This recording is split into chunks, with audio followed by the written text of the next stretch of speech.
Uh, let's see here.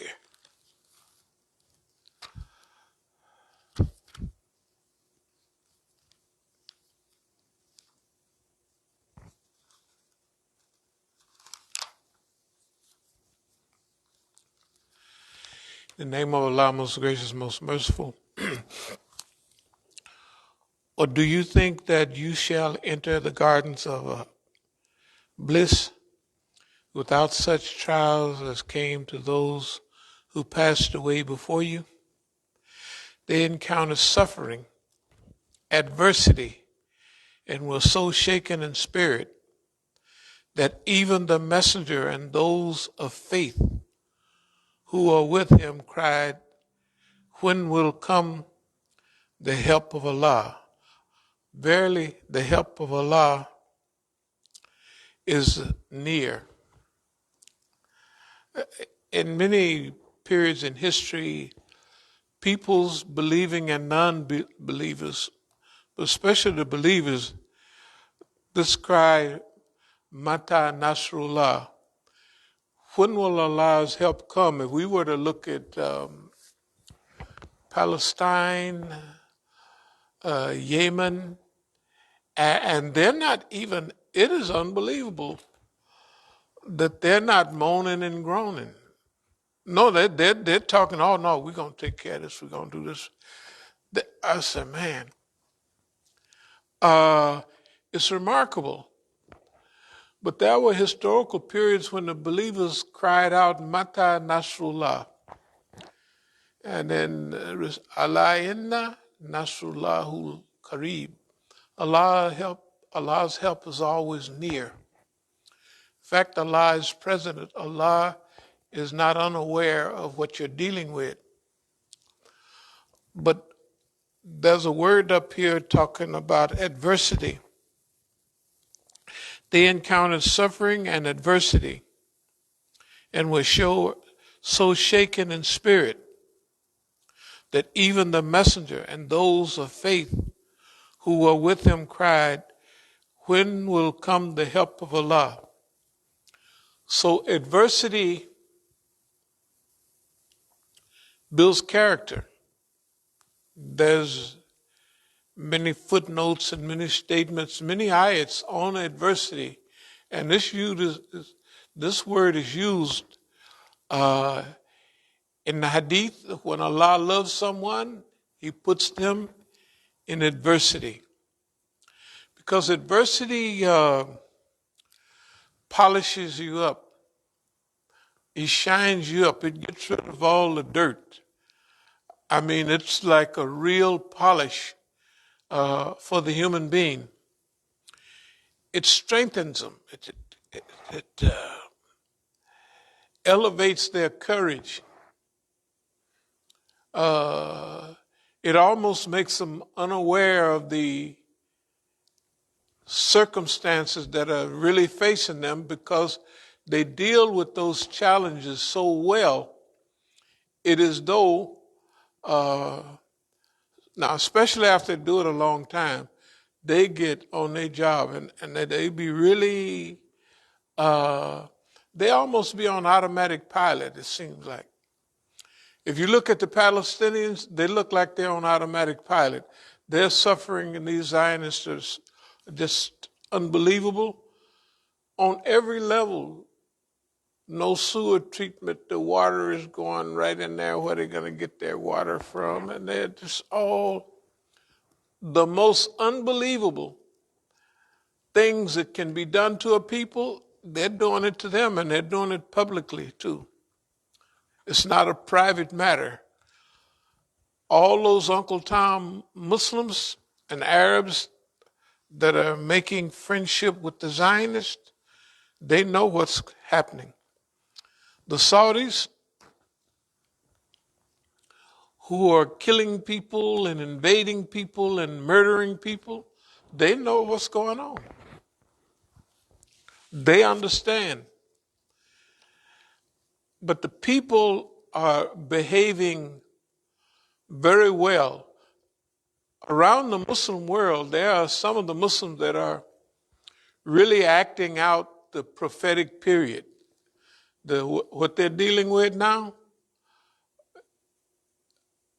this is a prophetic era in the 2000s.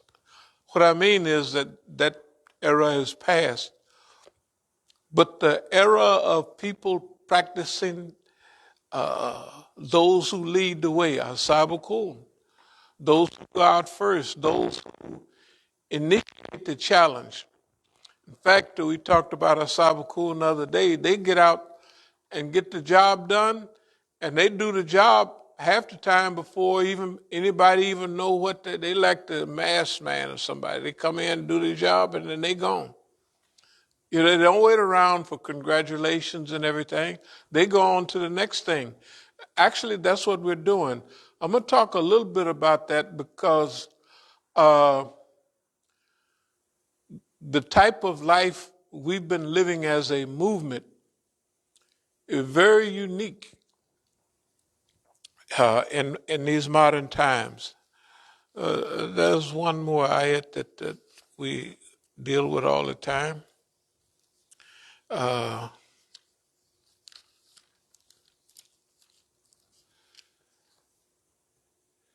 The name of Allah, most gracious, most merciful. It is not righteousness that you turn your faces toward the east and the west. The rituals that people are going through. And believe it or not, Saudis and others, they consider you don't do those rituals, they got big sticks that they beat you in Saudi Arabia. It's unbelievable. I mean, you know. It is not righteousness that you turn your faces toward the east or the west, but it is righteousness that you believe in Allah and the last day and the angels and the books and the messengers, to spend of your substance out of love for Him. And this means, and you love this stuff you got. You're attached to it, but you're spending it for the love of Allah. So the way they translate it, to spend of your substance out of love for Him, for your kin, for orphans, for the needy, for the wayfarer,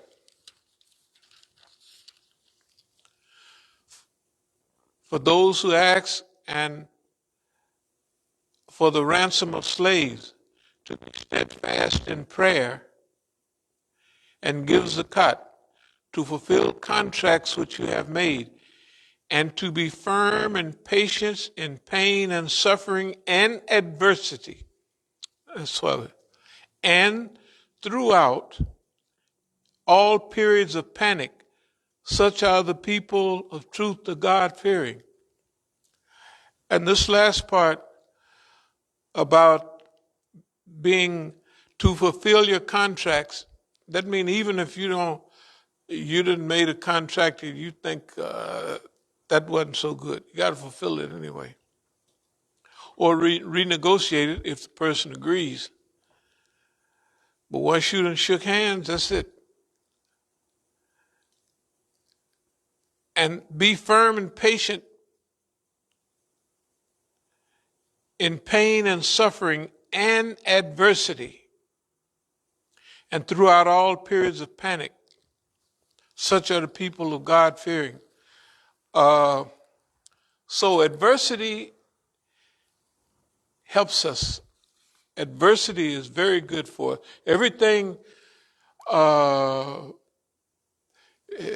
if you do a team sport and you play other teams, that challenge makes you better.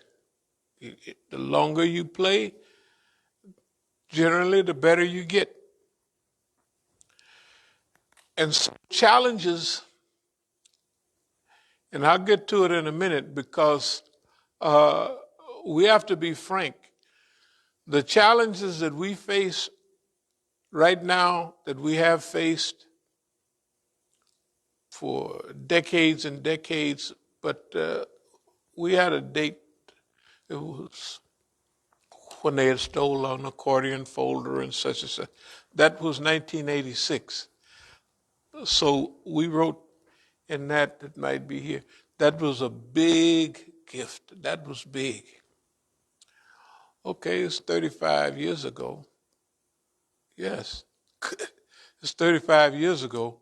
But it hadn't just started then. It'd been going on a long time before that. But that's when we said, okay,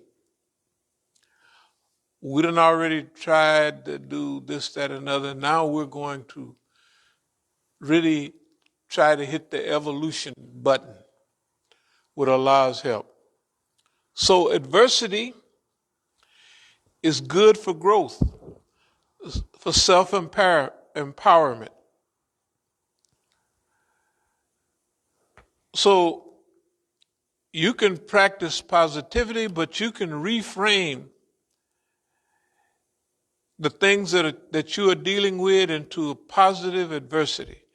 So it's good for growth and it's self-empowering. And one of the things is to stay disciplined, to keep your daily routine, a positive routine.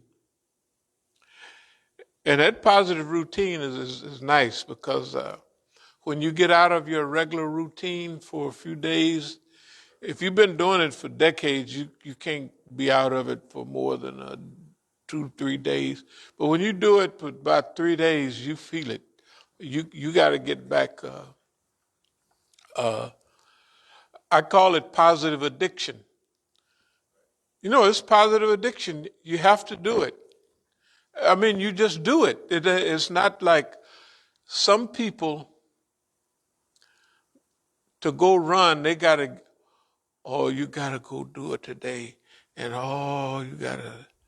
Now, I do that about 3 days out of the year, maybe. But the rest of the time, I'm standing at the door, like ready to run out and go out. And technically, things don't feel right. Even if you do a little, you go out and walk in the woods. Anything, just go out, get that fresh air. It's a routine. You have to do some of it on a regular basis. And there are times when you have big programs in hotels, you can slip down to the gym in the mornings, and you can, sometimes you might be able to zip around and go swimming if it's kind of private, like some of them big hotels have a swimming pool way upstairs. And I know sometimes at those programs, when Sakina was about 2 or something, we'd take her swimming. Yeah, I mean, stuff like that. That just because there's nobody up there. But you gotta. No, you don't have to. These are blessings from Allah. That's what they are. Could you turn the heat off just for a minute? It helps you to stay focused on goals, purposes, and you're able to visualize success. That means you're able to actually see it.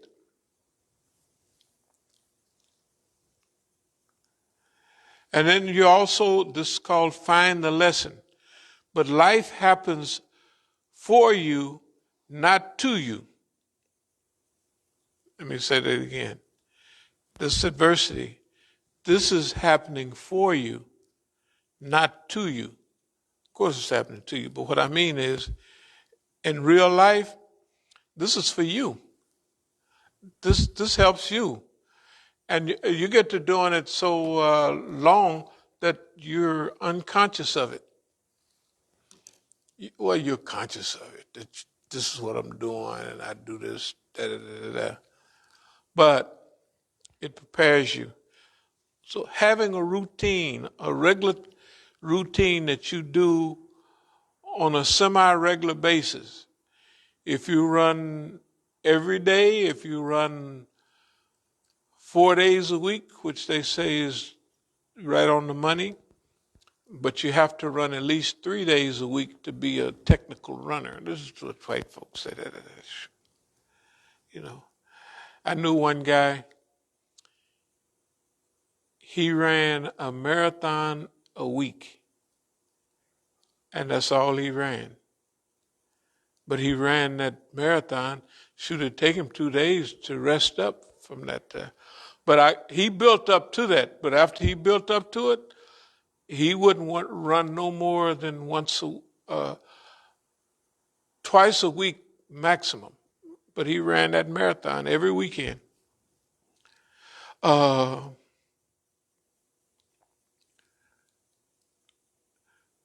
Like work your skills. This type of there's always room for improvement,